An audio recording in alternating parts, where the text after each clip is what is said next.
Le problème du bullying a toujours été là. La raison pour laquelle on en voit encore plus maintenant, quant à moi, c'est parce que on a oublié un petit peu tout le côté du savoir-vivre. Ce qui arrive, c'est que l'intimidation, ça se fait à tout âge. On le voit beaucoup chez les enfants maintenant, mais comme dans les places de travail, il y en a autant. Entre amis, dans les familles. De toute façon, on le voit partout. Tout le monde fait partie du problème et de la solution, quant à moi.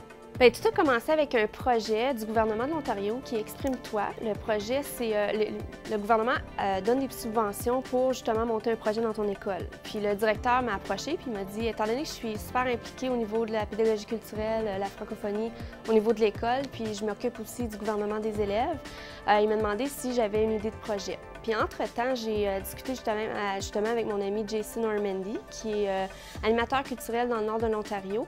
Puis on se parlait sur les réseaux sociaux, puis je lui demandais ce qu'il faisait, puis il me disait « Ah, ben je donne des ateliers en intimidation ».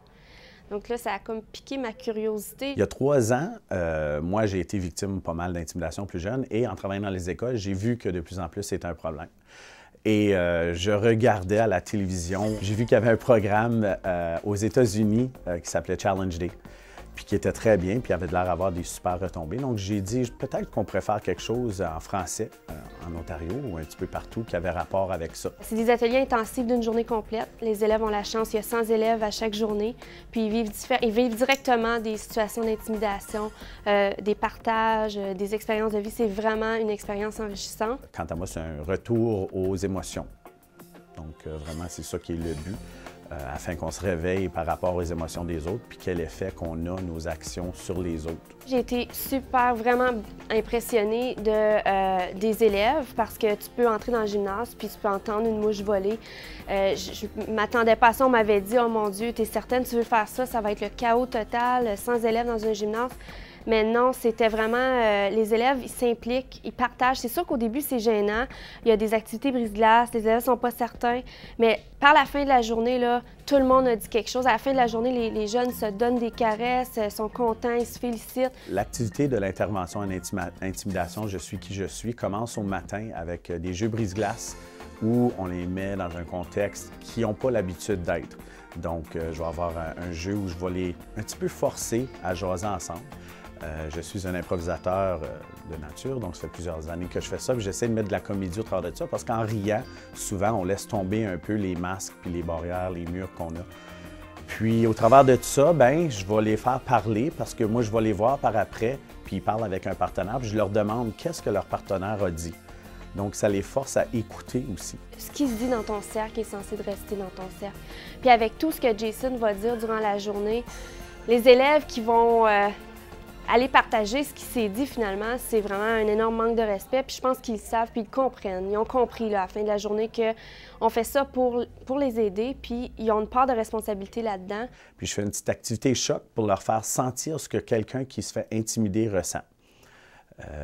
Par la suite, on va faire un partage. Puis je les prépare, surtout aussi les garçons. Parce que nous, les garçons, on le sait que ça fait depuis qu'on est jeunes qu'on se fait dire que des émotions, on n'a pas le droit d'avoir ça. Donc, je parle à mes gars, puis je leur dis que ça ne sera pas confortable. Qu'est-ce qu'on va faire? Puis on a un partage. Avec ce projet-là, on va vraiment se centrer sur les victimes. On va avoir des ateliers offerts aux victimes qui vont être vraiment là pour leur donner des trucs. Qu'est-ce que je peux faire?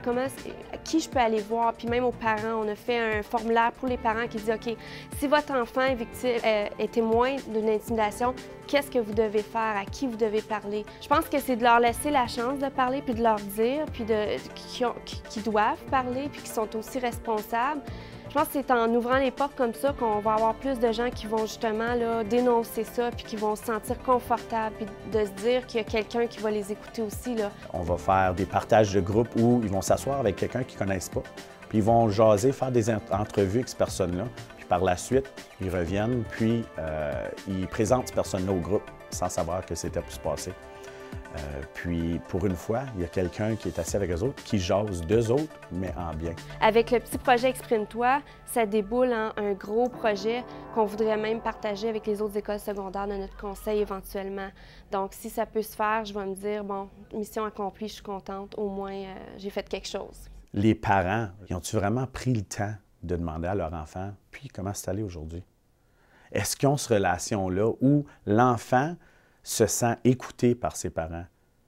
puis pas juger, puis pas juste « oui, oui, je t'écoute, mais vraiment, là, j'ai quelque chose d'autre à faire ». Vraiment, juste écouter. Tout le monde doit travailler ensemble, puis de se dire, pas tolérance zéro parce que je trouve que ça fait négatif, mais 100% intervention. Qu'est-ce qu'on peut faire, nous, pour changer les choses?